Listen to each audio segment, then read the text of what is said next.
Hello everyone, welcome back to the chemistry class. In the previous lecture, we have studied about atom, molecules, atomic mass and ions. In this lecture, we are going to study about how to write chemical formula.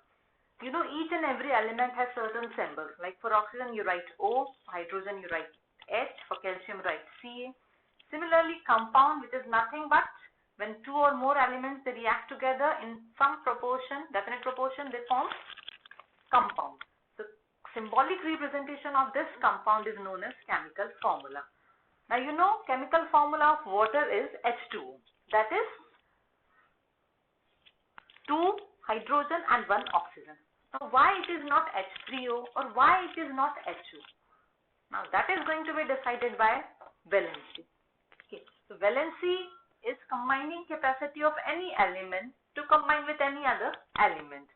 Now this valency is decided by number of electrons present in an atom. Now you know in an atom, in the center part, what you have is protons and neutrons, and around it electrons are revolving. Now these electrons, they are not in one, they are not all together, they are at different levels, and each and every level has certain capacity to accommodate electrons. Like lowermost, it can accommodate only 2, like that. Now the outermost shell, number of electrons in that shell is going to decide valency of any element. More about this, how to fill these shells and how valency is decided, we will study in chapter 4, structure of atom.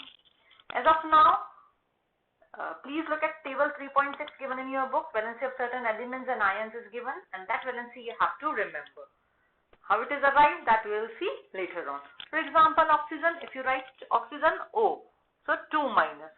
So valency of oxygen is 2 minus. If you write valency of magnesium, it is plus 2. Now why plus, why minus, that we will see how electrons are filling up and how they decide in the next chapter. Hydrogen, it has plus 1. Now let's see how these valency decides formula of any compound. We'll start with simplest one, that is water. So water means hydrogen and oxygen. So I'll write symbols of this hydrogen, oxygen. Now what you have to do is, you have to write valency of hydrogen below this. So this plus 1. Valency of oxygen, 2 minus. Now you have to cross.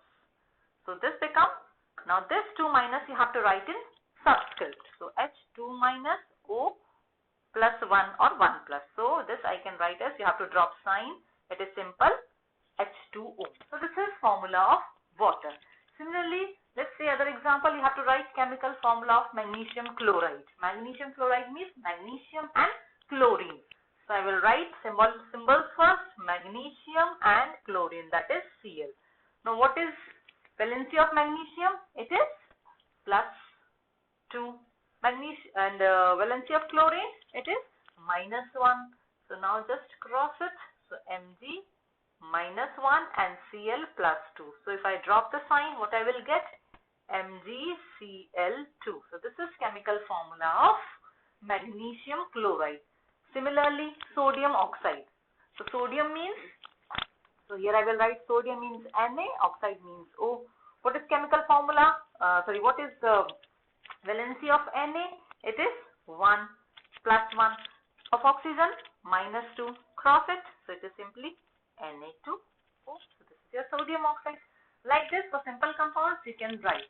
Now for some complicated one, let's say sodium carbonate. Now carbonate, sodium and carbonate. Sodium means Na. For this carbonate you have CO3 like this. And if you see this valency in your table, please look at table page, I think it is something 38 or 37. There valency of this whole ion is given. That you have to see. So it is minus 2. And what is valency of sodium? It is plus 1. Now simply cross. It will become Na2CO3. Okay. This is plus 1 only, so CO3. So this is your sodium carbonate. Okay. Any other compound you can write like that. Now one thing that you have to remember is, let's say one more example I will give you of calcium hydroxide. So calcium hydroxide. So calcium I will write here Ca. Hydroxide means OH group. So OH is your hydroxide group. So So valency of Ca plus 2, valency of OH minus 1. Again cross multiply it. So Ca as it is, OH 2, no. When they are 2 in a group, you have to put bracket. So this 2 is for both O and H, not only for H. When you will not put bracket, it will show that there are only 2 molecules of H, but this 2 is for whole O and H group. So you have to put bracket here. So CaOH2, this is formula of calcium hydroxide. So like this, for nitrate ion, carbonate, then this OH group and some other different group is given in your group. That valency you have to remember. May or may not will be provided in the exam. So you have to remember that table. Some simpler ones or common ones you have to remember. Okay. So if you have any doubt, there are some more examples given in your book. Try to solve them. And still, if you have any doubt in how to write this valency of any compound, you can message me. In the next lecture, we will study about very important concept of mole, molecular mass, or molar mass. Thank you.